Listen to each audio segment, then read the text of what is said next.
Ladies and gentlemen, welcome to the Gfinity Arena, live from the heart of London for the Gfinity Summer Masters 2 Hearthstone. I'm your host once again, Callum Leslie, and again, joining me on the desk, Gfinity's Mr. Nasty Lothar to my right. And joining us this time, back from the first Gfinity, it's the guy who's been around since the very beginning of competitive Hearthstone, tournament organizer, player, manager, analyst, so extraordinaire Monk on the end of the desk there. Monk, welcome back to London. Yeah, thanks. It's great to be back. I mean, there are pluses and minuses of London, of course. The food might not be the best. Are you going to give us grief about the food again? I'm always about the food, He hasn't shut up about the food since we got here. He doesn't like it. And anything good, you just say it's European. There's always Nando's, right? There's always Nando's. Cheeky Nando's. There's always a cheeky Nando's, and we will have time for that later. But we'll have to get out of the way first is the tournament, and we got to see coming up the prize pool, of course. $10,000 players are playing for this weekend over 2 days. $5,000 for first place, a huge first prize, and of course money for the top four. 8 players from around the globe have converged on London to play in 2 groups of 4 players over today. We're going to see the group stage today. Tomorrow we'll have the semi-finals and the final championship Sunday. But we're going to see 6 groups on the main stage, and there are 6 group games on the main stage and 4 group games on our community cast over on the challenger stage. And it's a huge opportunity to win such a huge prize pool in an offline event. Lothar, tell us what that would mean to one of these perhaps lesser known players. This is the golden ticket. If you're not really known in the scene, this is the opportunity you want to take to win the whole tournament, to make your name known in the scene, to maybe get into a professional team, get salaried, quit school or whatever. Don't do that. But in general, this is an occasion that you want to win this tournament and make yourself known. Yeah, and that's what happened to Legendarian, our last Gfinity Summer Masters winner, who came here on his own, didn't have a team, and now he's signed to London Conspiracy. Like you say, he's got salaries, making a living from Hearthstone, and that's the kind of impact these tournaments can have, Monk. Yeah, definitely. We know a lot of players in the first few years of Hearthstone, or the first year, since Hearthstone is only in 2 years pretty much. But some players like RDU, your teammate, for example, what he basically did was he won a DreamHack, he got his name out there, and then he basically, like, the rest is history. He joined a team, he's making good money, and now he's making a life out of Hearthstone. Yeah, and that's the dream. That's the dream. That is the dream. Well, we do have a huge amount of talent here in our 8 players today. We have players who have won a DreamHack. We have players who won a Vigame House Cup. We have 3 players who are qualified for the next stage of the World Championship qualifiers. The quality on show here is absolutely amazing. As you can see our 2 groups there. Cypher, Weasel, Faeli, and Hoej in Group A. And in Group B, we have Green Sheep, Kevy C, Cloud of Secrets, and Sikri. And we can see the matches, the way they're going to line up, and see who's going to be playing each other today on the group stage. You can see our first match is going to be Hoej versus Faeli, which is an intriguing matchup in Group A. We'll get into that in a little minute.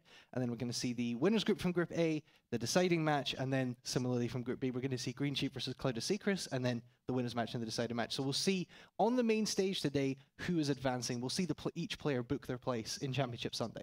Yeah, and the first match, as I said, is Hoej versus Faeli, right?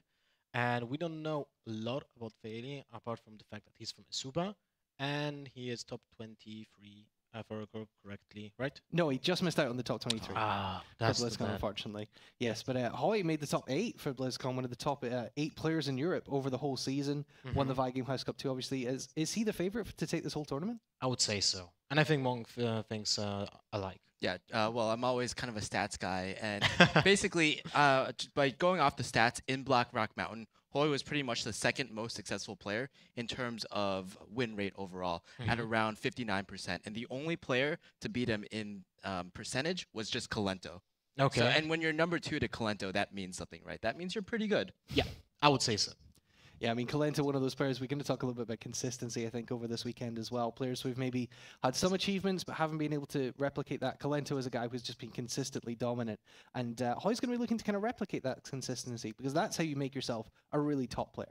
Yeah, the consistency is key when it comes to card games. I play card games for 20 years, and if you want to embrace this game, you have to be like, you have to live with the RNG. And RNG is like, let's say, poker, right? If you play enough tournaments, you'll get you'll get it back. You get what you invested, and the same is in Hearthstone. If you play enough tournaments, if you play enough games, if you improve in your skill, you will be also a better player. So you will advance into the next stages of the tournaments. You will eventually win something and make yourself a pro player at some point. Well, speaking of consistency, Hoej in Black Rock Mountain at least, he's not only been consistent in winning a lot, he's been consistent in what decks he's bringing to every single tournament.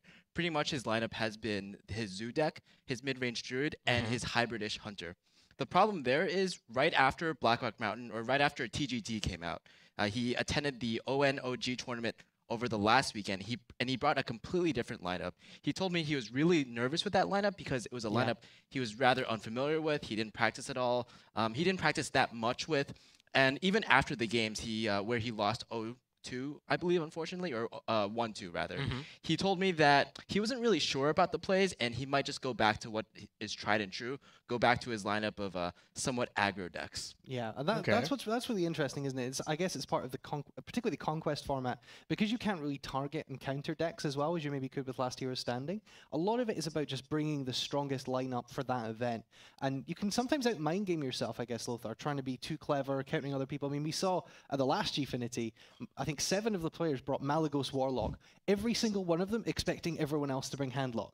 Yeah. And you can out mind game yourself and end up bringing a subpar lineup. Well, that was interesting to watch. Yes, definitely. Everyone's like, when they didn't know each other's decks in the first games, they were like, mind gaming, okay, do I keep the big game hunter in my opening hand or do I not do that? So it was really interesting for the viewers and for the casters. But as you said, you can mind game yourself, and a lot of pro players did that in the past, and they start to change the mindset for Conquest format, because Conquest is about the best decks, unless you're playing 3 fatigue decks and you just want to target something. But that's not really a popular strategy, so more players are just going with really consistent lineups. Well, what do you guys think is going to be the strongest deck this weekend? Obviously, this is one of the first major tournaments since the release of the Grand Tournament. What do you guys think we're going to see? Obviously, things like Grand Patron are still very strong, but things like Secret Paladin have been coming through. Do you think we'll see a lot of that this weekend, Monk? Well, I think just overall, Warrior is going to be a really strong class, whether it's Patron or the more Control Warrior, or even the new Dragon Warrior that's just recently come out. At the last ONOG tournament over the weekend, I talked to some players, and they told me that, or at least some of them told me that the 2 best decks in Hearthstone right now are number 1, Grim Patron Warrior, and number 2, Control Warrior. Yeah. At that last tournament, we saw 8 players attending the tournament. All 8 players brought some type of warrior. And one interesting fact, I was trying a lot of Inspire Warrior, like Control Inspire Warrior, and it's not bad. Really. I hope someone will bring it. Well, the thing is, Warrior is just such a consistent class. The same with Dragon Warrior. It's so consistent because you can build up that armor, you've got the weapons, you've got great removal. What you kind of do around that, a lot of the times is just flavor. Yeah, well, Warrior is one of the classes, like Warlock, and they share also the same letter, that have a lot of archetypes. So we have Control Warrior, we have Patron, we have the Inspire. You can even play a Face Warrior if you want. And Warlock has that arsenal also divided by a lot of classes. So playing, I think when a class has so much diversity, it's a really strong contender for your lineup. Yeah. All right, let's focus in here, guys, on our first game. It's going to be Hoej versus Faeli, as we said. I'm just going to get a look at the classes there in a second. And the players in their booths, as you can see, are getting set up. It can be an interesting experience sitting in these booths, Lothar. It's can be quite cold, and obviously it's soundproof, so it's quiet. How does that kind of affect you getting into the zone of playing Hearthstone when compared to playing in your bedroom? Well, we saw that last time. When we were casting here, the second Gfinity, a lot of players were nervous. A lot of them made really huge amount of mistakes in the games, and they knew about it. They were just really nervous. They didn't play like at home. They were not experienced enough. The LAN experience is really important for the players, and this is something everyone should go. Like, even if you just go to a smaller LAN that is not broadcasted, you just want to play on LAN, get that feeling that you're not playing in your comfort zone, in your bedroom or in your living room or whatever, just not your home, and you're in the dark. And having to physically see your opponent as well is a big thing. I mean, one of our players who's in Group B, Green Sheep, I always remember when he played in the European BlizzCon qualifiers last year, when he was opposite his opponent, so he would play his turn and then just look over the monitor and stare at him unblinkingly for his opponent's entire turn. And if you have the experience of maybe just physically even seeing your opponents, them not being just a name on a computer screen. And that's, we don't have them face to face here, we have them in 2 booths, but they have met each other, they've, shaken hands, they've kind of been preparing around each other. Maybe even talked with each other. Exactly. It can be a little bit interesting. But we do have the class lineup here, and we can see that both are bringing Paladin and Druids. well, Hoej has opted for Hunter, like you talked about, Monk in favoring the aggressive decks, and a Warrior for Faeli there. What do you guys think of these lineups? Paladin and Druid, pretty strong classes. No but Warrior. No Warrior for Hoej.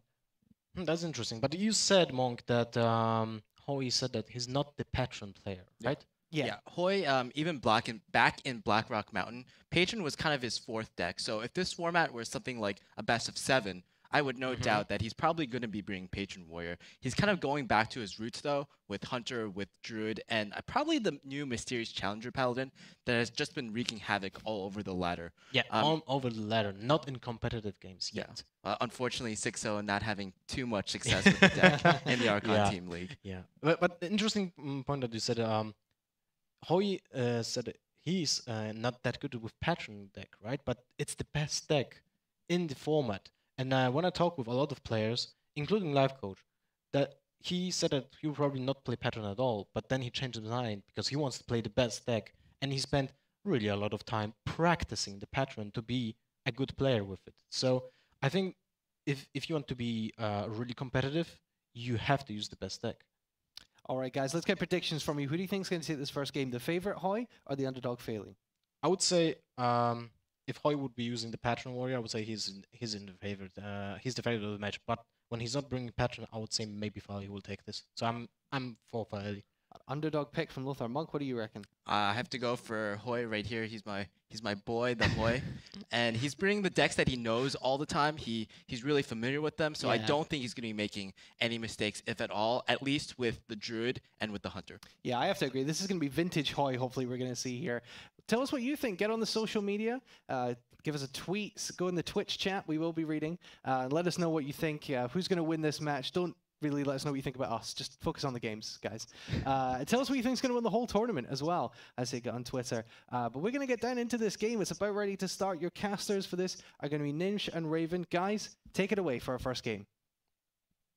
Oh man, I'm so excited for this game. Hoej versus Faeli. Who do you think is going to win this? Yeah, I think Hoej's going to take it. I mean, I know the guys said about not bringing Patron, and Patron, we all pretty much agree, is still the best deck in the format at the moment. But Hoej likes his aggressive style we've seen from him from other tournaments, and I think there's definitely something to be said for taking something you're super comfortable with, and then there's going to be no surprises and no maybe slight mistakes through not practicing enough with a certain deck. So I think Hoej's experience and his performances in the past are going to probably carry him through this. All right, and we talked about Patron before, but there are two classes that are different. There is Druid and Paladin for both players. Yeah, I mean, like, Druid's really strong, and I think, like, you'll know more about this than me. You've been playing Druid a lot since TGT came out, but the Dynasty Aspirant, especially from what I've played, can just changes the game. It gives you an answer to aggro decks, or a better answer to aggro decks than Druid had previously. And then if they stay on the board and your opponent doesn't actually deal with it on the turn it's played, you just can ramp up ridiculously. Do you think we're going to see some Savage Combatant as well? I'd like to. I really like the card, but I don't think so. It sometimes not at this stage. Sometimes proves to be unbearable for opponents. Oh god, the puns. It is the Savage Combatant straight away. But honestly, yeah, I want to see some Beast Druid. But the Druid build that's popular right now is one of being really aggressive. Some people also experiment with the ramp. So yeah, there might be a lot of different Druid builds coming from those two players.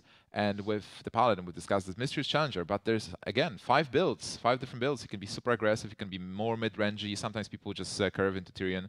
So a lot of exciting stuff in front of us. Yeah, I think the more aggressive version is the most popular because it's. I mean, we're only a week or so after TGT, so there's a lot of there's going to be a lot of messing about with the decks to make them more optimized. But the more aggressive version is more simple to work out, whereas the more mid-range late game, I think there's still a lot of work to do on that deck specifically. So I think if people are bringing Mysterious Challenger, it's going to be the more aggressive version. So what is the card you are the most excited about? Is this Mysterious Challenger or maybe Aspirants? I'd have to say Mysterious Challenger. I just like the way it's added a new archetype, similar to the way Patron did for Warrior. I like Blizzard putting in cards that just create, and it's made all the secrets playable in Paladin when you didn't play with them beforehand. So making cards that already are in the collection, being playable actually quite a top tier is really fun as well. It is an amazing card, but personally, I'm looking for Murloc Knight. Bringing the Murlocs to the competitive play is a very strong card. All right, and game number 1 starts right now. We're going to jump into the mulligan screen. And here it is. Yeah, so Hoej's Paladin versus Faeli's Paladin as well. So both of the guys with we can see Dr. Boom in Hoej's opening hand. Oh, sorry, not It's Paladin, Hunter. it's Hunter. I'm looking at the wrong side. Sorry about that. So yeah, it's Hunter versus Paladin. So the Dr. Boom's interesting picking Hunter, just curve out a little bit later. This is almost certainly going to be mid-Hunter because of that. And then looking at Faeli's Paladin, it looks like it's a bit more mid-range controlling with that Sludge Belcher as well. I think it's a good choice, by the way. Like, a lot of people expect Mysterious Challenger, so they will mulligan against Mysterious Challenger and maybe try even to counter it with cards like Chasm Mystic or Flare from Hunter. And if he's bringing a standard mid-range, maybe enhanced with the new cards like Murloc Knight that I've mentioned, what are the other cards that actually fit the new Paladin? I don't know. I think like Murloc Knight's probably the main one that stuck out, and that no one or not a lot of people really called. Sort of saw the card and said, "Yeah, it's okay." Maybe True Heart focus. and also Silverhand Knight. Yeah, like I think True Heart's okay, but I don't think it's had time to be tested enough. Like, are the tokens worth dropping a 6/3 on turn 6? That's just probably going to get destroyed pretty quick, pretty easy by your opponent. I don't know. We'll see. He does play 2 Quartermasters though, so.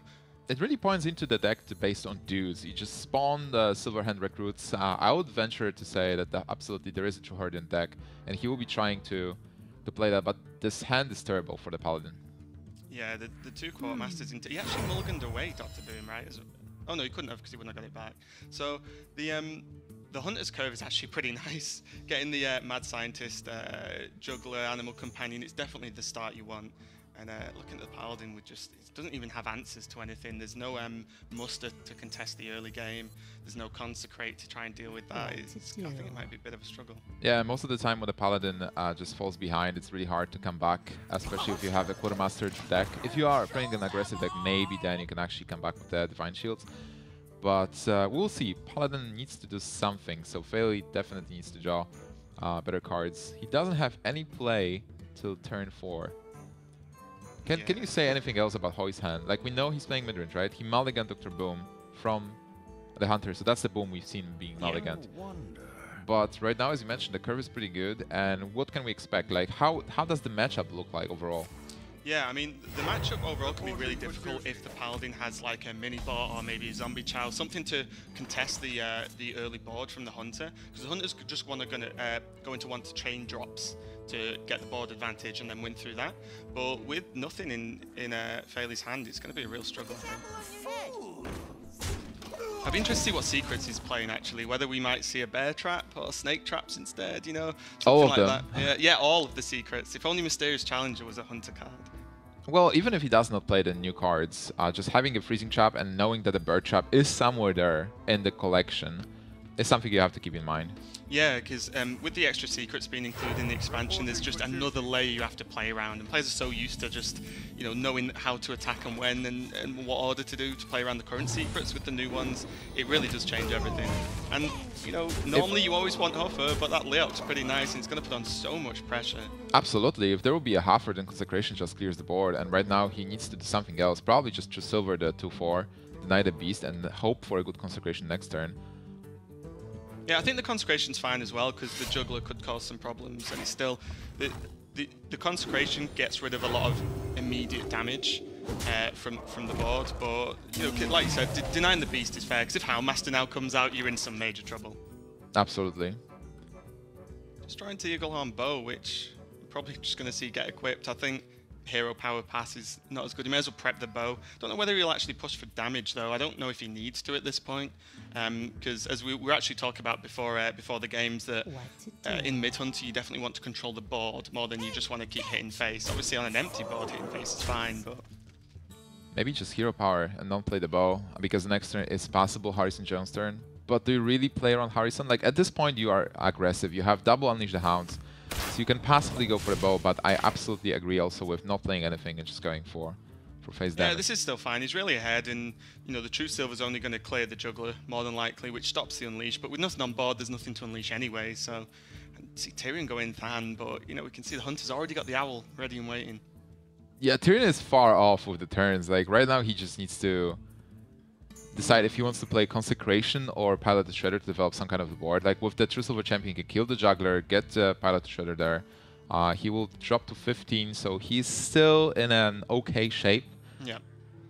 It's just those quartermasters. The problem as well is it's not as if it's a normal 5-drop that you just have to hold out till turn 5 and play it. You can't really play quartermaster unless you've got the 1/1s on the board for it to buff. It's even worse than saying getting 2 sludge belchers in hand at the start. So he's really getting punished by his opening hand. And we see a flare, yeah. It's not a surprise. Not a surprise at all. But here it seems like Eagle Hornbow is a good card to play because he can deal 7 points of damage, putting Paladin at 8. On those turns, that's so much burst. Then he stays with the bow. He has Iron Begal. He has dogs as well.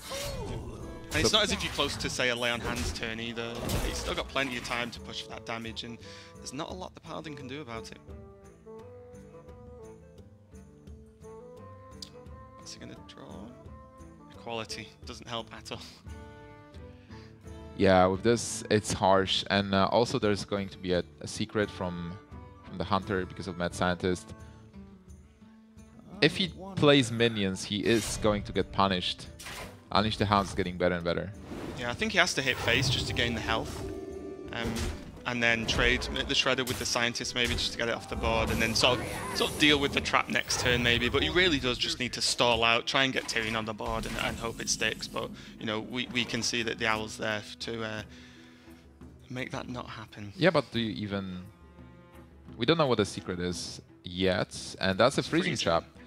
So you probably might actually attack into minions, but on the other hand, do you really have to? You have all the tools. Right now, if you just unleash for 2 and attack for 7, put Paladin to 3 points of health. That seems pretty good. Yeah, I mean, he could unleash, trade one of the dogs into the 1/1, and then play Creeper and sort of build up to it a bit, like I say, safer. But I think taking him to 3 at this point, he's going to heal back up to 2, and you have another Unleash in hand with the Owl, so your dogs are getting through. Like, even if he drops a Belch or, you know, a taunt of some kind, your dogs are actually guaranteed to get through. Also, you don't... it's obviously, if Paladin will attack, the Freezing Trap is going to return the 1/1. But Paladin doesn't know which trap it is, and if you just go for face... He's gonna play this, I say, slightly safer, just a bit more conservative and build up towards the lethal a bit slower.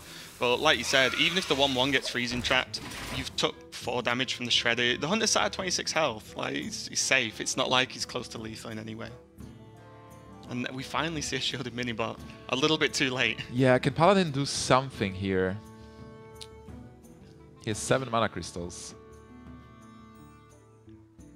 I think he can clear, but it'll just sort of slow the inevitability of the game down more than anything. He can attack into the Creeper, see if it's Snake Trap with his weapon, and he still heals for 1, because the Creeper's then going to do 1 damage to him. See what trap it is, so you'll know it's not Snake. So then you just have to run the Shredder in. I think the deck doesn't look like it's going to run Explosive because you can tell it's mid-range. The problem if it's Bird Trap, you deal 3 damage to yourself if you attack face now with the Shredder. And you also give the 1 charge to the bow, so you can't attack, you're locked. And that should be it. That's 5 plus 2 dogs. Is there enough mana for that? Yep, he has enough mana, so... Just going to sit and count. 10. Whenever you think you've got lethal in a, you know, obviously a serious tournament game, you always just take a minute just to triple check, even if it looks relatively simple. Alright, so quick shot, dogs to face, the weapon attack, and that's it. Hoej is going to take game number 1 versus Faeli. And that looked like pretty standard mid-range, even pre-TGT. We didn't see any TGT cards, I don't think. Well, Flare is kind of like a TGT card. Because right now, Hunters are forced to play Flare because of the Secret Paladins. It's a pretty good class. And it's funny because it's kind of like a nerf to a Freeze Mage as well. Yeah. Because Hunter runs Flare, and Chasm Mystic might be also a more common appearance in the Druid decks, maybe. Yeah. I think the Freeze Mage thing is really interesting, actually, because Freeze Mage isn't a deck that you run into too much on ladder. But in tournaments, it's so powerful versus most decks except, say, a Warrior. Yeah. That, like, it's really strong. And because you only have to take 1 win with it in a Conquest format, it's really hard to counter. Yeah, it's super strong. So the Flare in Hunter makes the matchup just that little bit better. And if you had the Flare, then you can stop them the second ice block effectively existing, because you just wait till you know you can hit lethal, do the Flare, and finish the game straight off. So what do you think? Because we haven't seen that many TGT cards. Do you think the players didn't have enough time to prepare? Are they not confident with their TGT decks, so they are bringing same old? Or have we not seen enough cards from Paladin? Because it seems like it's more dude-oriented Paladin with 2 Quartermasters. but I think never got those I think cards there out. might have been, for example, Tuskar Jouster. Is that Yeah. the name of the card? That heal. It's a 5/5 for 5 that heals if it wins a joust. That may well have been in the deck. So we didn't see any heal bots or a lay on hands or anything like that. But in terms of the hunter, I don't think there's been enough time to like work out a mid hunter list that you're confident enough with. And because standard mid hunter with like a flare in it is actually still really strong, they probably just took decks so far. Yeah, they probably just took decks so far that they're comfortable with over anything too experimental, because it's a big tournament for these guys. You know, there's a lot of money on the line. And again, so what I said about Hoej's lineup, it's about just being comfortable with what you know works. And I don't think at this moment in time TGT's changed enough to think, oh, this lineup's going to be terrible now. Mid hunter won't work anymore. Sure, and also Monk mentioned during the analysis that Hoej actually tried different decks and he didn't have that much success with them, so he's returning to the old good lineup that he had a lot of success with before. So yeah, I think that's really safe, and it's completely reasonable. Like I said, it's an important tournament, and you just play with what you're comfortable with instead of if you risk something on a completely like crazy TGT deck and it just loses because you've not had time to practice enough or to optimize the deck that much or see if it's even good in the first place. It's just too much of a risk, I think. Absolutely. I still want to see the Murloc Knight, and we know that we all want to see Murloc Knight. And I think we are going to see a couple of Murloc Knights this tournament because the Paladin just lost. It has a second chance to play. It needs to win one more game, and Hoej also brought a Paladin. So, well, from Hoej I would expect a more aggressive version with Leper Gnomes and Argent Squire. You know, just carrying out 2 Mysterious Challenger being the most expensive card in the deck. There's even a chance that he might just bring Face Paladin and just completely mind games people because everyone will be expecting Mysterious Champion, especially if you start playing the aggro cards, because it was pretty evident early on in that match that it wasn't an aggressive Paladin in any form because there were no drops that happened for the early turns. Actually, when you mentioned that, you can still play the old aggressive Paladin, but just add Competitive Spirit. And that's fine. It's a great card, and you're not playing the secret Paladin. You're playing the good old Paladin that's super aggressive, but you enhance the list a bit. Yeah, and it could just throw people off because they'll expect, say, the turn 6 Mysterious Challenger, then they'll be like, right, how am I going to answer this card? Because that's what you need to do against that deck. Get the best answer possible, and hopefully it's enough. But if you just play like full-on like pre-TGT aggro Paladin, you just throw people off, and then the games will just be over too quick. On the other hand, Patron is a great counter to the deck. So whatever Paladin, Patron should be doing really well. And there is a Warrior for Faeli. We don't know if that's Patron. We talk about Patron a lot. But what if it's a Control Dragon Warrior? Yeah, I think I'm more of a normal Control Warrior player. I don't really favor the dragons. I play like Ysera myself, but that's pretty much it. But Control Warrior is like, it's not as good as Patron overall. But for the players that aren't, say, Patron players themselves and play tons and tons of the deck, I think Control is really strong as well. Especially you put like True Heart in that deck. And I've even seen some people play Bash, which I haven't had a chance to really test it much, but it seems okay. But the deck overall is pretty steady versus a lot of decks that I've seen. I like so Bash. far. Bash is like a good removal card, and if you just go for phase, it's just a 6-life swing. Yeah. So it's a really flexible card, and the decks that the players are selecting is Paladin from Hoej, and Faeli is actually changing to Warrior. Yeah, so you got to say that Faeli's actually got the better matchup. I mean, we don't know what the Paladin or Warrior decks are. Yeah, because actually, this is so funny, but Patron versus the aggressive Paladin is great matchup for Patron. But if he's playing Contra Warrior versus mid-rangey Paladin, then it's a good matchup for Paladin. Yeah, it's going to be... I don't know. I mean, you've got to say, because Hoej's Paladin just has to be aggressive, right? You just got to presume it's aggressive. Maybe he's going to... It's just completely his play style. I agree. Absolutely, but he has to play I'm interested to see the Warrior, though, because it really could just be control. We've always presumed it's Patron for most of the guys, because, again, we've just said it's the best deck. But Control's just, pretty good as well. And there's a Mysterious Challenger. There is a Challenger, and there is Whirlwind as well for the Warrior. So it seems like Patron versus the Challenger version. Argent Squire really signals that it is an aggressive deck for Hoej. Yeah, the Argent Squire is interesting. So I've not seen too many lists that actually run Argent Squire specifically. But as we said, with TGT just out, the most probably like one. There's so many lists that are being thrown around at the moment. I would not be surprised seeing Leper Gnomes as well. And the Blessing of Kings, okay. So take me through this matchup. We mentioned that Patron is good versus aggressive Paladin, but is there anything else when you're playing Mysterious Challenger? I think the thing is, Patron has the answers as well. So when the Mysterious Challenger procs all the secrets, and it ends up that a lot of the time, depending on the board state, if there's just Mysterious Challenger down, the Noble Sacrifice spawns from the attack, dies, buffs the Mysterious Challenger, and then regenerates to 2-1 again. But a lot of classes have problems with answering that much board and that many interactions. Warrior could just Whirlwind execute. So, you know, it could just deal with it, even the buffed version. So it becomes, it gets the 3-2 from Avenge, and then you just execute it and move on. So then, like, it can really negate the Paladin secrets. I've not played the matchup too much myself. I've been playing a lot of secret Paladin variants, but not seen too much Patron, thank God. But I think Patron is still quite favoured in this. Absolutely. I think just Patron is a great anti-aggro deck, and with all the cards you just mentioned, just stop the early aggression, and then you just abuse the minions on board if some survive with the combo, which is Grim Patron and Warstone Commander.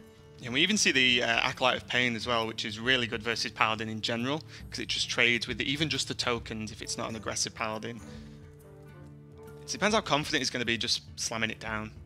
A lot with the optimum plays to at least get like a card draw off the Acolyte the turn you play it, just to guarantee 2 cards from it. But you know, you could be fairly confident about just dropping it down. The thing is, like, if you go Acolyte of Pain here, you are risking to lose it to a weapon, so you only draw 1 card, and cycling Acolyte is not that great, especially because next turn you'll be able to Acolyte and Whirlwind.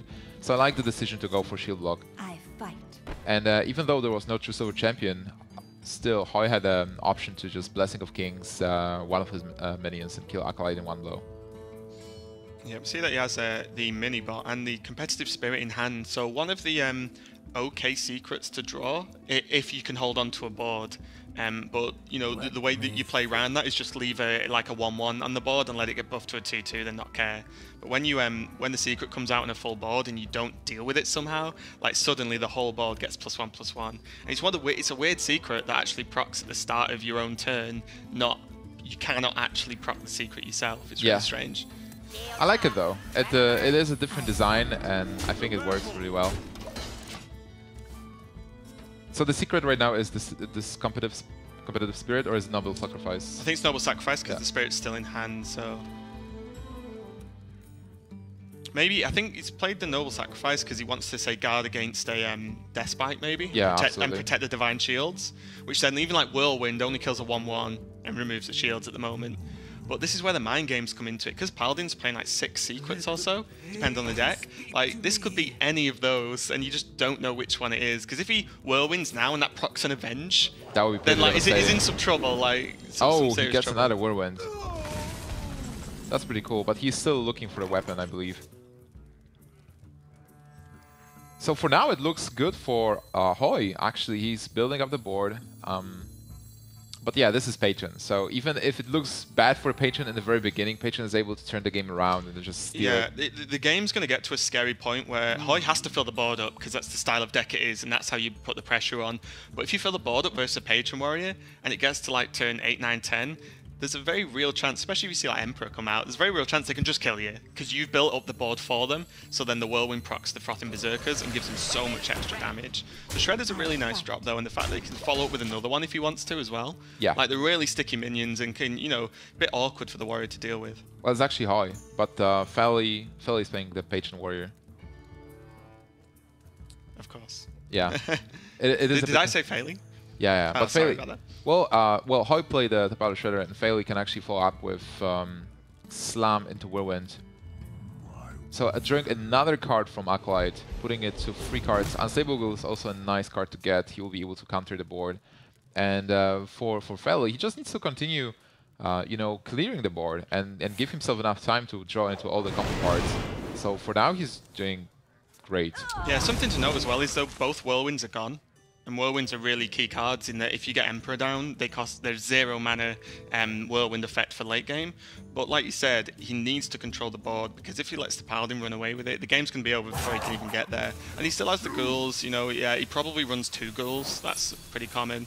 And the Deathbite Whirlwind effects as well. So yeah, you know, he's still got answers. I think he's in an amazing shape. It's like almost turn 6 and he has full health and he was able to draw so many cards. Now picking Torison as well, even though Torison is not hitting that many important cards, he is hitting cards and he is a great card to play. Yeah, he probably kind of wants to get the Battle Rage off first, if possible, but he doesn't really have many opportunities to actually do that with the cards he's got in hand. So you always like to use your cycle into your other cards, then drop the Emperor to reduce the cost on your actual key combo cards. He does have 2 patrons down though, so it might mean he can be a bit more liberal with one of the patrons and just use them to clear the board up.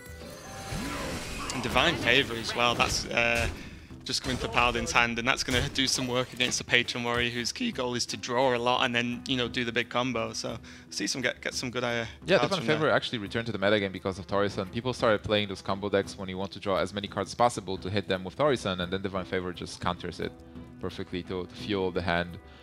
But back to Faeli with his Patron. We were talking about Thaurissan. Is this the Thaurissan turn? How much damage is there? There's 11 damage you're staring at. It's not that threatening. And if you play Thaurissan, you put... It has almost like a taunt, right? You have to kill Thaurissan. Yeah. It's got like the extra level of taunt where it's spell taunt, you know, minion like physical taunt and everything, because you cannot leave it on the board. When it first came out, I tried to experiment with like just ignore it and keep pushing, and it just never works. You cannot leave it on the board, especially when your opponent's hand, if he had like 1 or 2 cards in hand, maybe there's even a tiny argument for it, but with a full hand against Patron Warrior, you need to kill the Emperor really quick. So Patron was the play here because non-Mission Inventor wouldn't do that much. Just a 2/4, drink 1 card, and armoring up is not pushing the game in any desired direction. But with the Thaurissan, he got those 3 executes, he still has Unstable Goal and the Patrons. He will be able to play almost all the cards. If he picks up the Warsong Commander, he might even get some Patron shenanigans. Yeah, I think the Warsong Commander is the one he really needs just to, again, just clear the board out. But what's going to be a little bit scary is the Divine Favor is going to get a lot of work done. Even if he clears the board, the Paladin can just refill the hand really quickly. So for the Paladin, what's the play? Like, you're facing Thaurissan, you know you can deal some damage, but can you deal enough damage? Yeah, well, I was looking at the Blessing of Kings to deal with Thaurissan with one of the, maybe the 2-2 or the 2-1, probably the 2-1. But it looks like he's actually just going to silence and just push and just try and win. And the Blessing of Kings is a bit of a surprise card. It's not like a standard card you see in a lot of Paladin decks, and especially with the new sort of new meta styles. But it's definitely a worry because now there's a 6/6 on the board as well. Yeah, and but you know, it's took the Warrior to 12, but you know, he's definitely got options, and leaving the 5/5 on the board means, you know, the Emperor, even silence, can still get some good work done. So this is a difficult turn. If he is able to clear and spend a lot of cards from his hand, he might actually position himself to win the game, but this turn is the key. How do you deal with all those minions? So obviously you want to execute the 6/6 if possible. You've seen the Owl, so that's a great card to see because you have that Unstable Goal. Yeah, I think he needs to, or he wants to Battle Rage into, say, a Warsong Commander to then run the Ghouling. You can also slam it now. Yeah, Slam's pretty. He'll probably use Slam just to cycle, but he would have wanted a Warsong Commander to, say, maybe try and run the Ghouling, then you easily proc executes on the targets as well, but this is still fine. And he's starting to use the Inner Rages to actually just clear up the board. Time is running out though. Can he finish everything he wants this turn?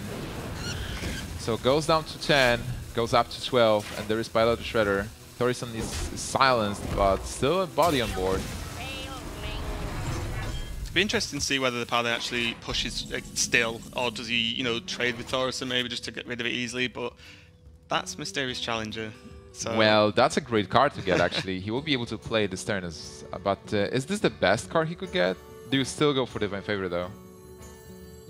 I think the problem is Divine Favor, what is he going to draw that he can actually do something with that turn to continue creating the sort of board advantage and keep the pressure? Silver Champion, I guess. But there's one more other thing. Like, if he doesn't play Mysterious Challenger here, he still has a lot of secrets in his deck, so Divine Favor actually is weaker because you can just draw into those secrets that you don't need. And if you play Mysterious Challenger, you filter your deck from the secrets, so you automatically make Divine Favor a better card, and you're still at 30, you have enough time. And it's not quite the full Christmas tree, there's one secret missing. Not sure what that'll be, whether he's not playing Repentance maybe in the deck, or whether I know we saw a Noble Sacrifice, right? Yeah, so I would assume there is one Noble Sacrifice that was left, Competitive Spirit. Yep, there's Noble Sac, and now we see the chain of secrets when you actually attack against this deck. But there is a Shield Slam, there is Execute as well, so it seems like this board is still bearable for now. Yeah, and I think that's what's why the warrior does okay versus this deck a lot of the time, is that you have double execute, double shield, slam, you know, you can deal with these minions, but he can only really take away the mysterious challenger. And can he answer the shredder? I don't think he can. He can attack with Thorison into it. Oh, okay, so he's going to force the shredder to attack the ghoul instead. And then we see competitive spirit doing as good as it can from the warrior's point of view and only buffing one minion. Yeah, the minion is not threatening for now, unless there is 9 on Big Owl top Divine deck. favor into Owl. Yeah, Like it's possible. Even True Silver Champion is actually deadly. Just getting the True Silver Champion, he'll still have enough mana to... Well, the True Silver Champion, he'll just clear the ghoul and then he hits for 8 and wins, so... Absolutely. But he is only going to draw 2 cards with Divine Favor. That's like a normal card, you know, Arcane Intellect. We've seen the cards before. He's thinking about the possibility, because normally you can just slam the last card you have, which is Hunter Creeper, and go Divine Favor for free. Yeah, but that reduces his mana, so like to a certain extent. He'll not be able to go True Silver then. He'll need to wait. And if Patron gets control, Patron stabilizes right now, he might just lose. Yeah, it would only take an Armorsmith draw to create some real issues, because then, you know, the whirlwind effects go off and generate so much armor. Oh, he gets it! And he gets never mind. Silver. So True Silver to the ghoul, and then Shredder to the face, and Faeli is going to lose another game. Hoej taking another win, this time with his Paladin. What a game. And that was a bad matchup. Yeah, I mean, he did really well. I think the actual idea of... I wasn't sure what I thought about silencing the Emperor and just ignoring it, but looking back on the game, he identified the fact that he had enough pressure that he could just keep pushing, and there's not going to be a good enough answer. And he didn't see any death bites early on or anything like that to actually deal with the early minions. So he just ran away with the game, basically. He had the whirlwinds, but it didn't help that much. And Hoej representing this aggressive playstyle where he just... applied what he has on the deck, and he knew what's up. Also, the last decision with Divine Favor, I think it was excellent. Just weighing your chances. What's the possibility of getting that True Silver, getting the win right here, right now, and destroying Patron?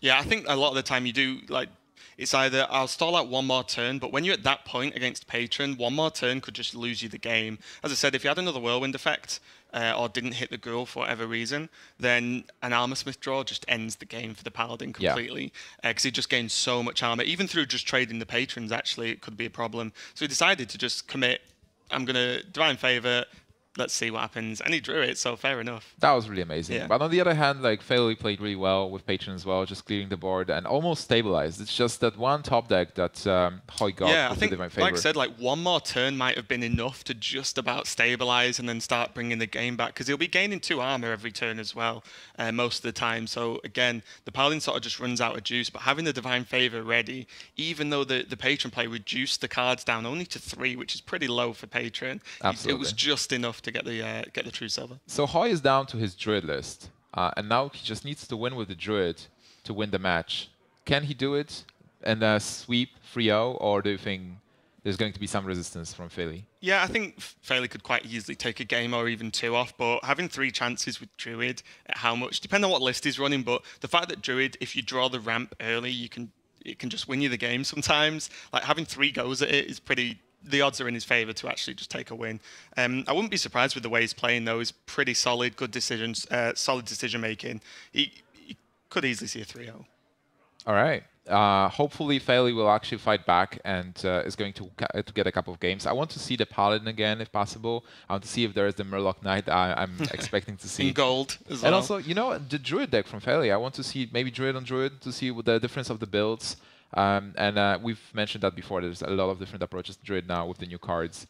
So hopefully we'll see that as well. Yeah, I'd like to see both Druid decks, definitely, because again, as you mentioned, we've talked a lot about Druid, and even just slight card changes can actually change the deck and, swing it one way or the other. So it'll be good to see which version both players go with, and whether Hoej goes with like a more aggressive style similar to the deck you mentioned and the deck you play, which is a lot more aggressive due to the aspirants and some of the other early cards like Living Roots as well, is a really really flexible card. You can just drop 2 1/1s to trade early game. The Groots. Yeah, the Groots, the living Groots. That's such a good looking card as well.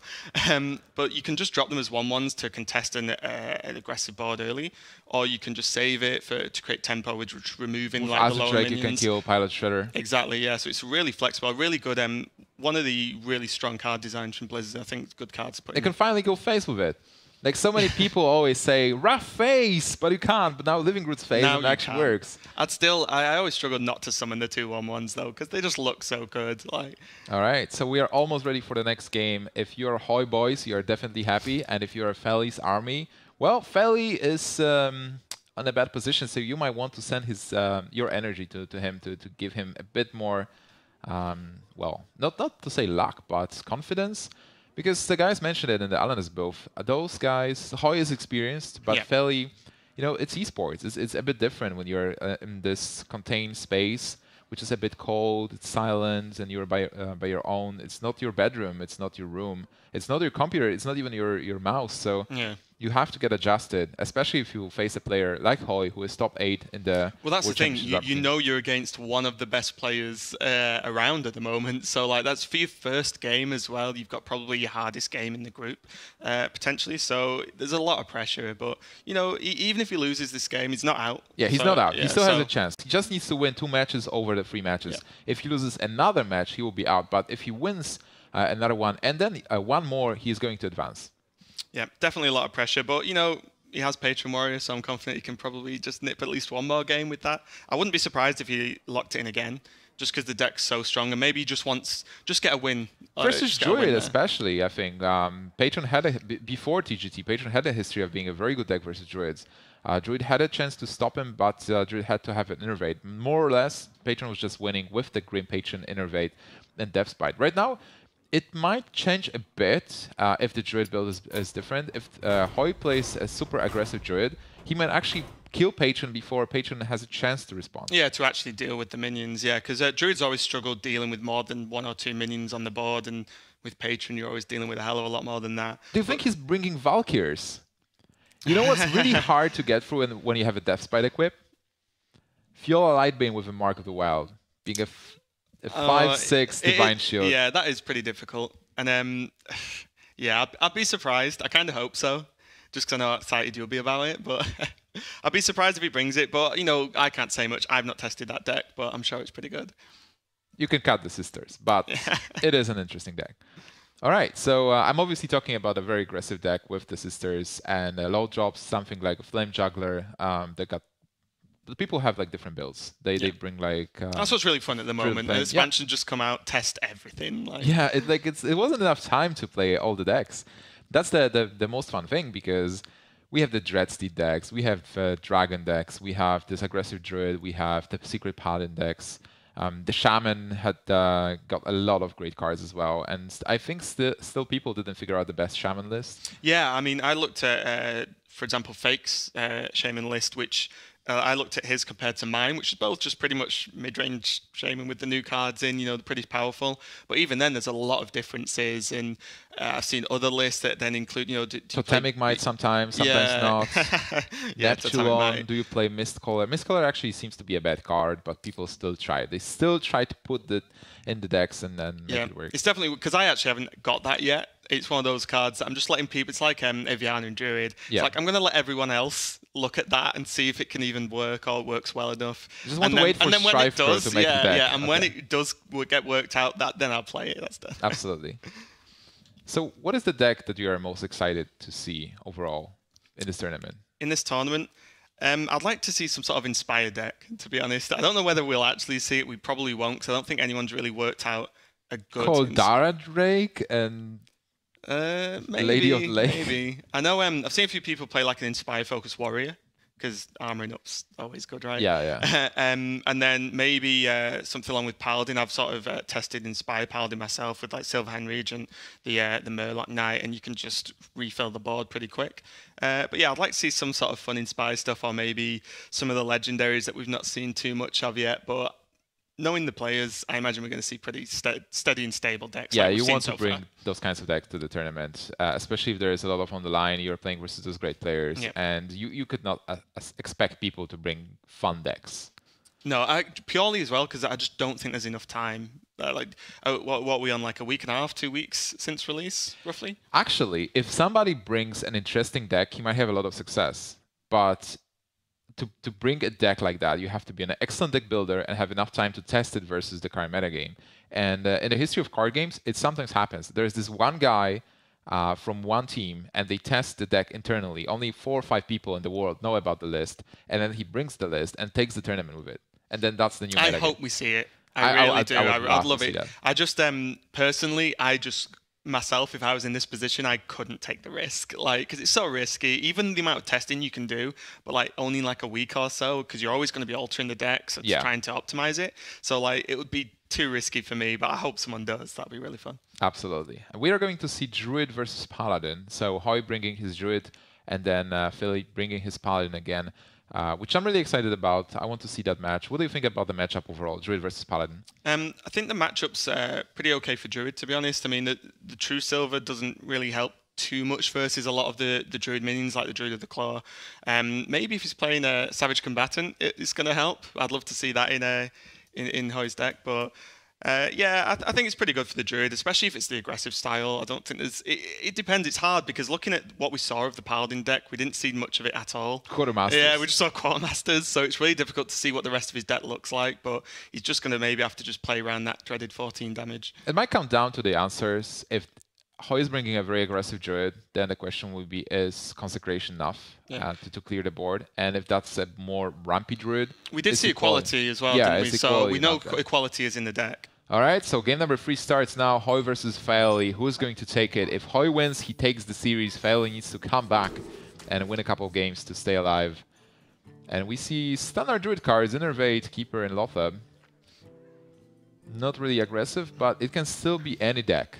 Yeah, I think Keeper of the Grove and Innervate are 2 pretty much staple cards from Druid. You make a Druid deck, and they're definitely 2 of the cards you include. And a Harrison, okay, that's interesting. So Harrison Ancient of Lore points out to be a normal mid-range Druid that has a combo inside.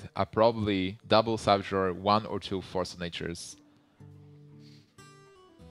Yeah, and playing that Harrison is something, again, we discussed before the tournament, where right before TGT came out, everyone was teching against weapons, like Oozes, Harrisons. There was Druid decks with Ooze and Harrison in. And there's the Murloc Knight, and it is gold. And it is gold, though, so we're going to see the animation, which is amazing. It had a tongue out. What is happening here? This is madness.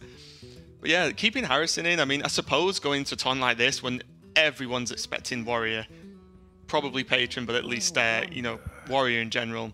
Paladin and Warrior. Yeah, exactly. So that's pretty reasonable to bring Harrison into a tournament setting. Absolutely. I want to also point out that Faeli finally has a great hand where he's coining out Sheila Minibot, one of the best things you can do. Knife Juggler, turn 2 into Master free, and then he can choose True Silver or Murloc Knight. Murloc Knight is more of a turn 6 play.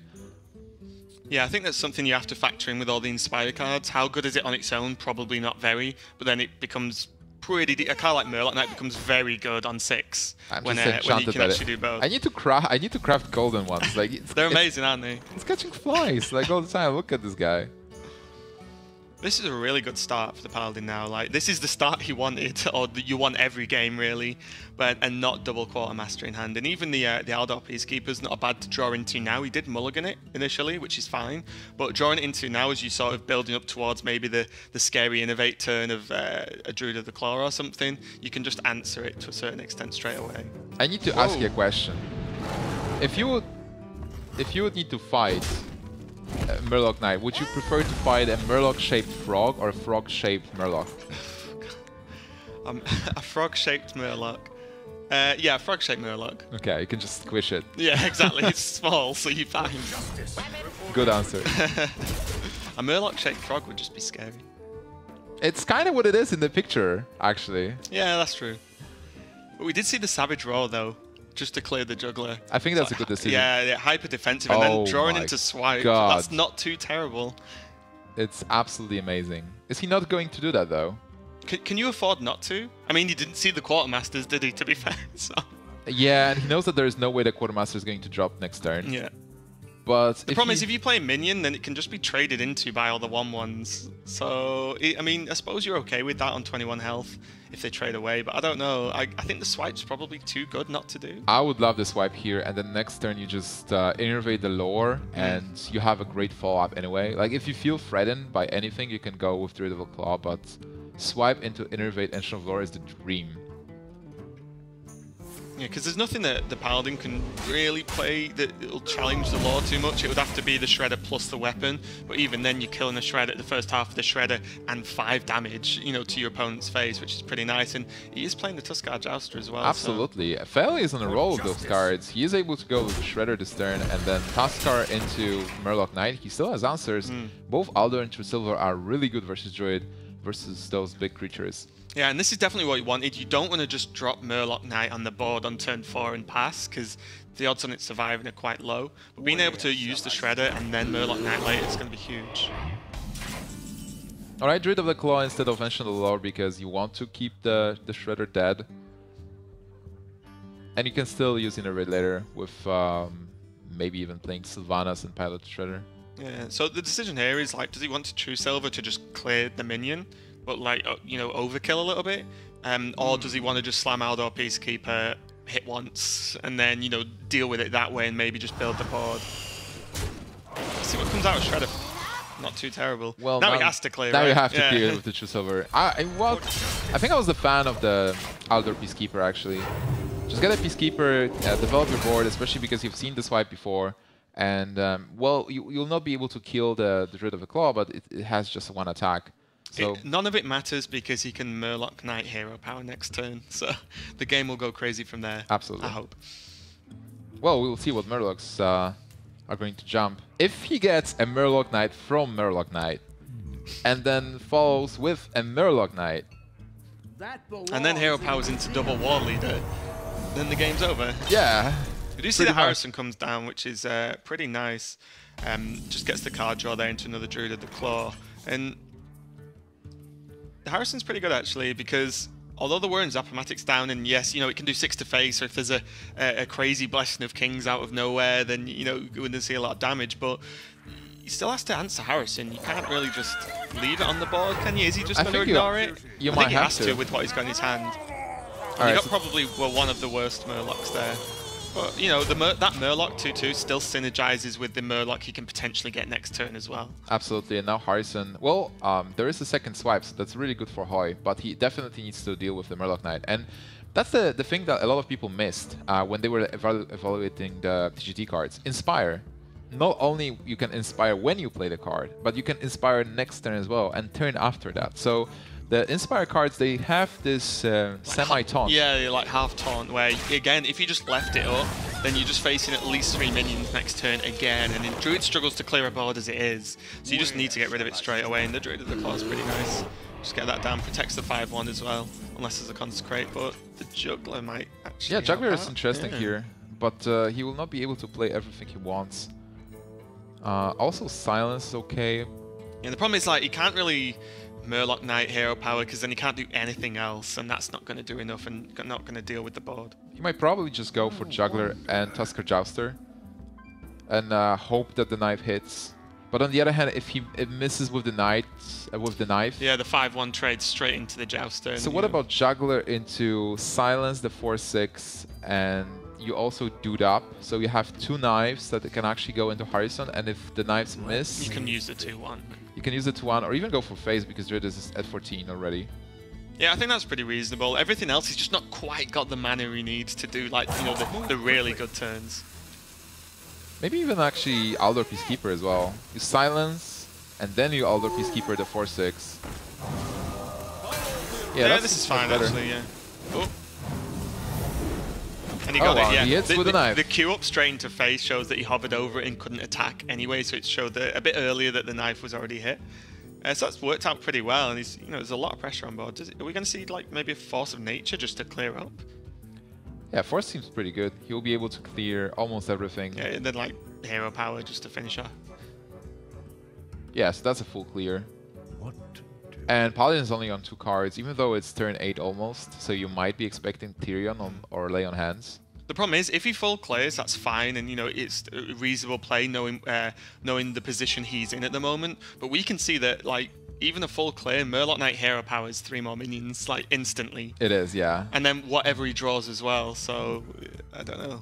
It could still be pretty scary sitting on 12 health. Enter of the Frog. All right, so forced to clear, killing the minions. Forced to clear. Forced. Fantastic. Yes, yes. He's only at 12, and even if he uses hero power here, he drops to 11.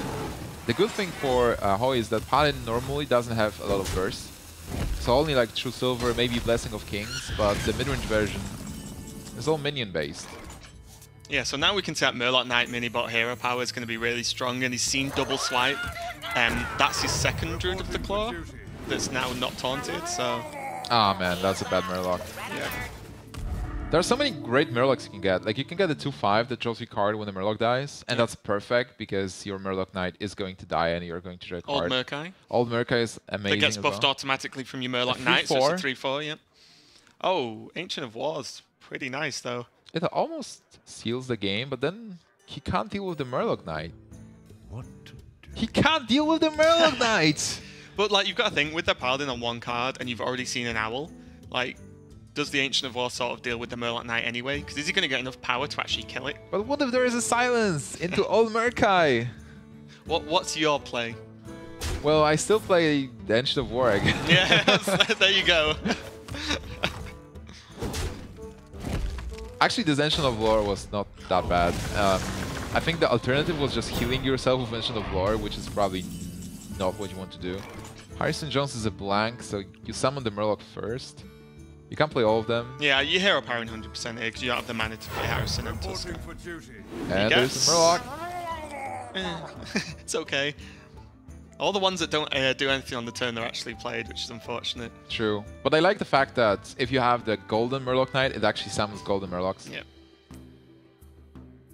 So then there's a bit of an awkward moment here where he probably just doesn't even attack. You don't. And he's seen double swipe already. Oh, he attacks him with a Divine Shield, which is fine. So double swipe is out. And he still has the Murloc Knight. Murloc Knight needs to be attacked. Yeah, and even the 1/2 Druid of the Claw isn't going to do much other than clear a token, which, fine, you're probably going to hero power every turn whilst the Murloc Knight's alive anyway. And on one card, you're probably going to squeeze a hero power in regardless. So now the big question is, can you fit in Keeper, or are you forced to Ancient of Lore and heal yourself? So assuming you kill the Murloc Knight, because you need to avoid a possible War Leader? Yeah, War Leader. Yeah. War Leader might kill you. So there's also an option, because he's seen that there's no silence, because he would have pushed for damage if there was silence, right? Like, does he run the Ancient of War into the Harrison and then heal it? Or the Murloc Knight and then heal it with the Ancient of War? There's potential there. I think you either go for a heal on yourself or you try to force minions. So you play Sylvanas and you may consider Keeper. I mean, this puts a lot of pressure on the board against the Paladin. Oof. Oh wow, equality Yeah. is actually amazing. It's not lethal though. He is 2 damage off, I believe. Yeah, and the problem now is, like, the Paladin, unless he draws into Divine Favor, maybe, then he's got no real card draw, and Sylvanas is on the board as well, so you need to sort of, if you can't kill him, he has to trade, or he's probably going to, you're probably going to die next turn, because you presume there's a Savage draw somewhere, and as the game keeps going on, the odds on drawing it only increase. Yeah, also the other problem is, like, even if you go for face, how are you going to deal that last 2 points of damage? And Yeah, you have exactly. to assume there is an Ancient of Lore somewhere. Yeah, because we've not seen any yet. We've not seen any actually played yet. So, again, there's Twitch of Lord. He used 1 Savage Draw early on, I think. Yeah, he did. Turn 2. Yeah. So maybe there's less chance of that coming out. But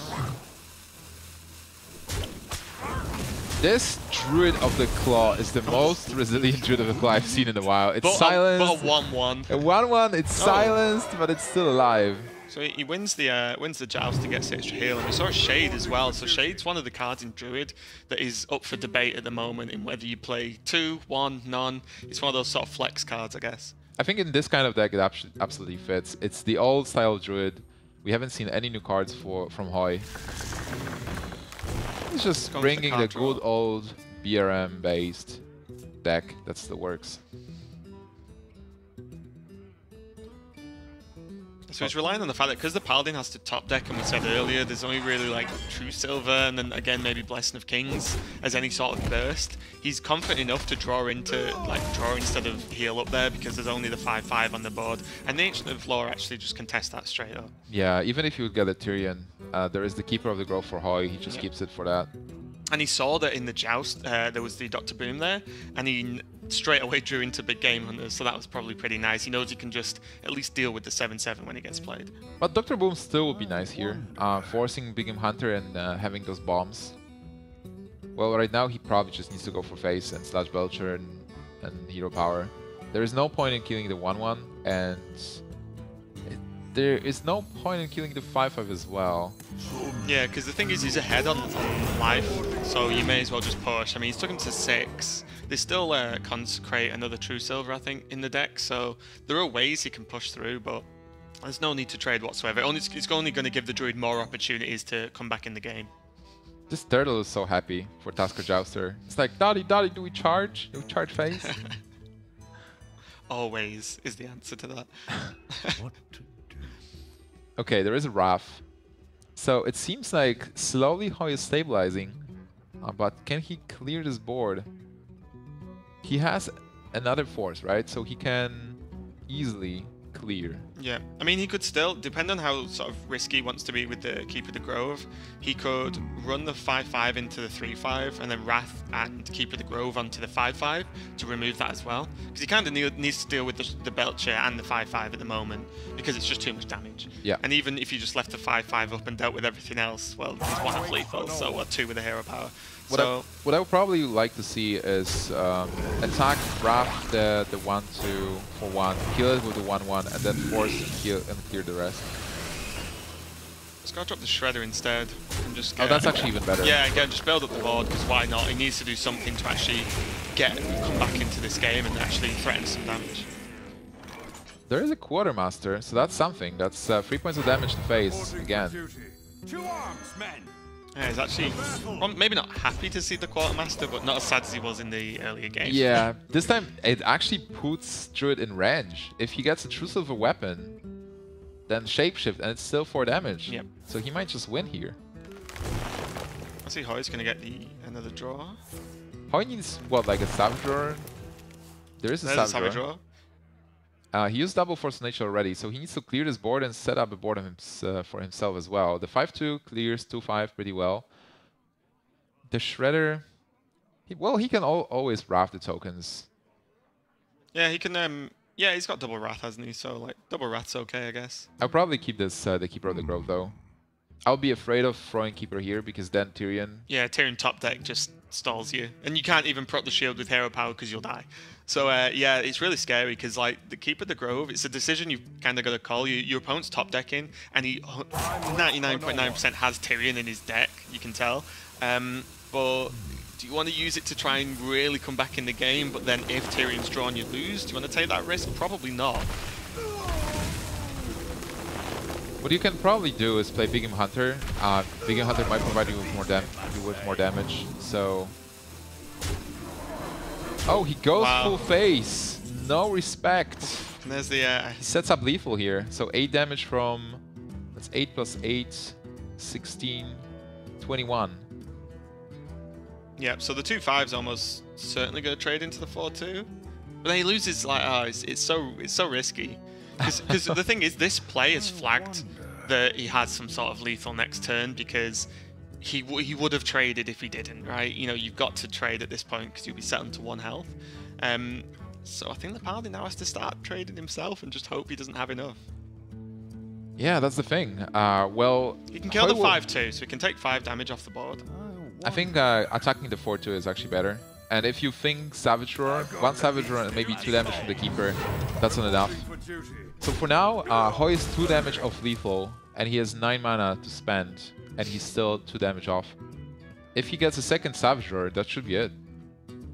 Ancient of Lore is a heal, so it doesn't finish the game, but might give him a chance to survive long enough.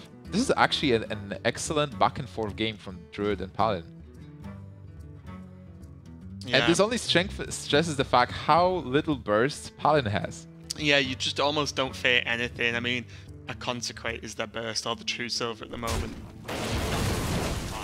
But as long as you stay at 3 health, you're not afraid of Consecrate. Yeah, as long as you keep the board clear, yeah. But the heal's going to come down and it allows him to actually just trade the board, which is nice. And he keeps it 5-2 as well. So with this, he sets up lethal for next turn.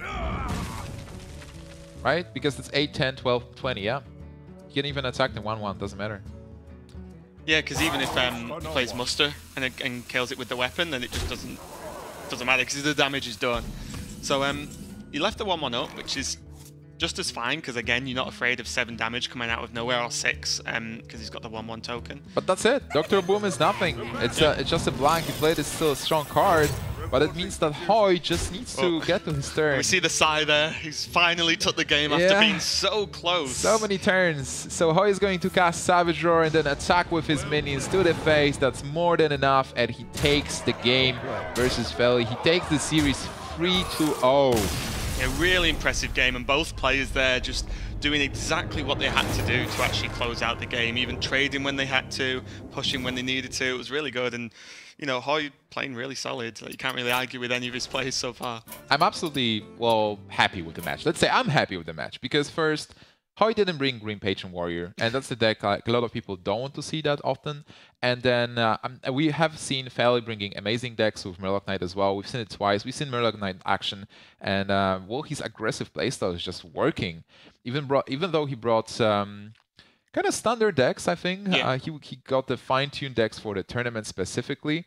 Not enough of TGT cards. We are going to see a lot of TGT cards this tournament for sure. Yeah, and I like the idea. It's interesting that I've not seen too much of basically what you look at, say, mid-range / control Paladin with Murloc Knights in. So it's not like you see a lot, including more in aggro decks because of the token generation and everything. But to see it just put into like sort of standard Paladin is cool because it opens up more avenues for like interesting board. Absolutely. Scenarios. Do you think like maybe Faeli should bring the patron for the last game?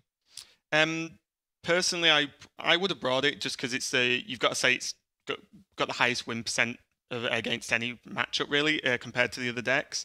And being 2-0 down, I'm the type of person who is like, let me just get a win let me just get one win, and then that might help me, and you know, like build momentum basically. But you know, I suppose the other mindset is, well, I've got to win with all 3 decks. I could lock in anything, and it doesn't matter because Hoej didn't get a choice. He only had his Druid left, so.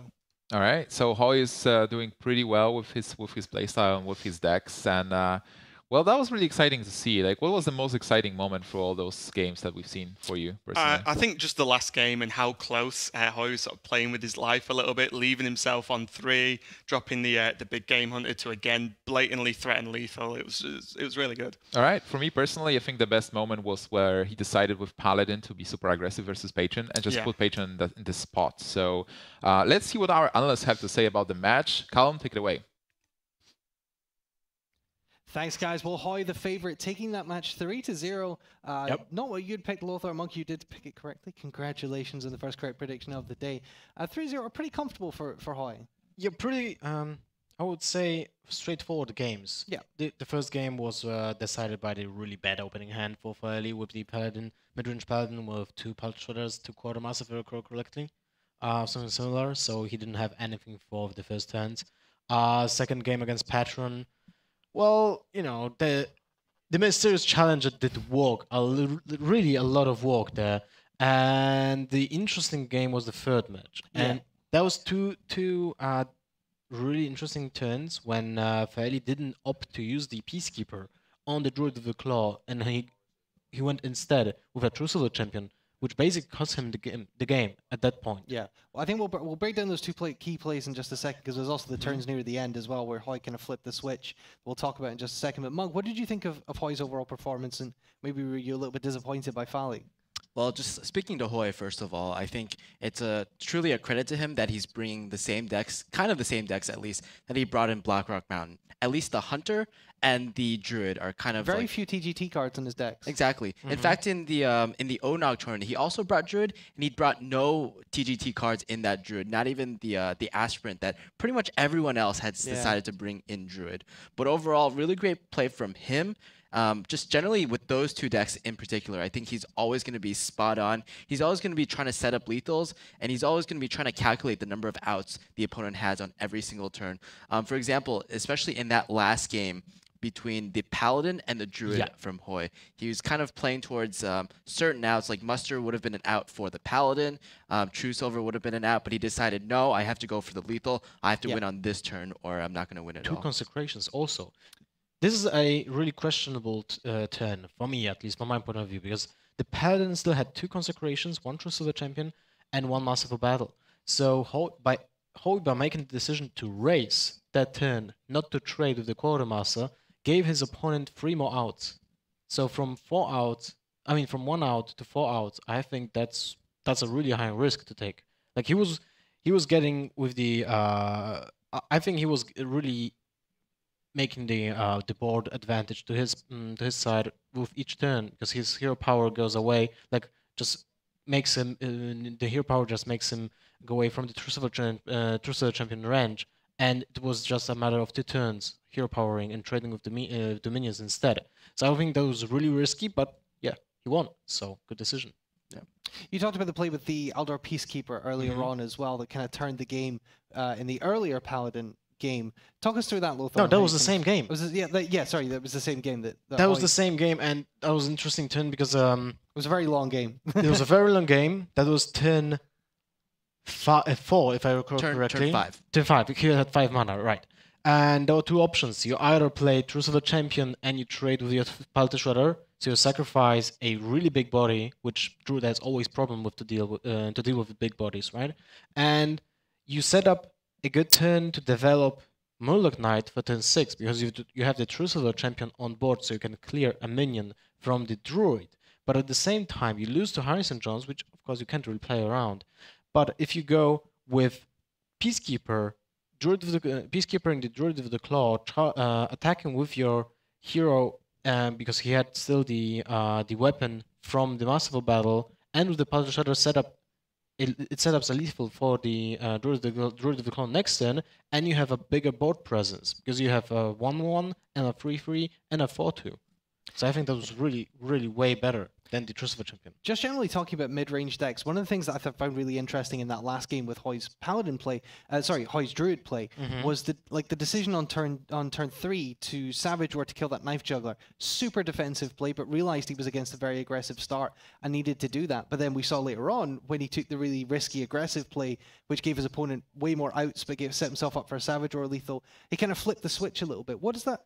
The mid-range, however you play mid-range decks, you have to kind of straddle that line, I guess, between defensive and aggressive. And what does it take for a player, Lothar, to kind of flip that switch in a match and know when you have to play each style? I think the switch with Savage Roar was affected by the fact that he didn't have swipe at that point, so he had no defense against a Masterful Battle. And if there's a Knife Juggler on board before the Masterful Battle, that's just really awful for the Druid, because then you have to clear the Knife Juggler anyway, and you have a 3 1/1s on board. If you clear the Knife Juggler, then maybe your opponent will not opt to play the Masterful Battle. Maybe he will go for a different kind of play. So that was a really good decision. But then he top decked the swipe, so you know. All right, guys. Thank you very much for your comments, guys, and your insight and analysis. We're going to go to a short break now, but then we're going to come back with the winners match from Group 8. It's going to be Hoej versus Weasel. Weasel upsetting Cypher on our Challenger stage 3-2. So that's going to be a really intriguing contest. Make sure you don't go anywhere. You're watching the Gfinity Summer Masters 2.